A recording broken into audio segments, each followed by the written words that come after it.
बिस्मिल्लाहिर्रहमानिर्रहीम। नाज़रीन, आज आपको बताते चलें कि तुर्किया ज़लज़ले के बाद पाकिस्तान में ज़लज़ले से मुतालिक सोशल मीडिया पर वायरल पेशगोइयां जाली करार दे दी गई। तुर्की और शाम में ज़लज़ले के बाद सोशल मीडिया पर पाकिस्तान में ज़लज़ले से मुतालिक पेशगोइयां गर्दिश करने लगी, जिन्हें महकमा मौसमियात ने मुस्तरद करते हुए जाली करार दिया। महकमा मौसमियात के डायरेक्टर ने पाकिस्तान में ज़लज़ले से मुतालिक पेशगोइयां मुस्तरद करते हुए कहा, तुर्की और पाकिस्तान की फॉल्ट लाइन्स में मुमासलत नहीं पाई जाती।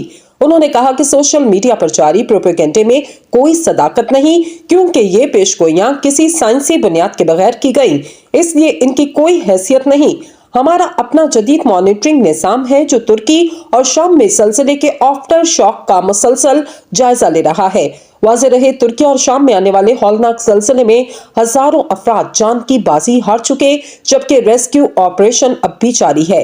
ज़लज़ले की वजह से दोनों ममालिक में तकरीबन 7,000 के करीब इमारतें मुनहदिम हो चुकी, जिनके मलबे में अब भी कई लोग फंसे हैं, जिन्हें निकालने के लिए अब भी रेस्क्यू ऑपरेशन जारी है।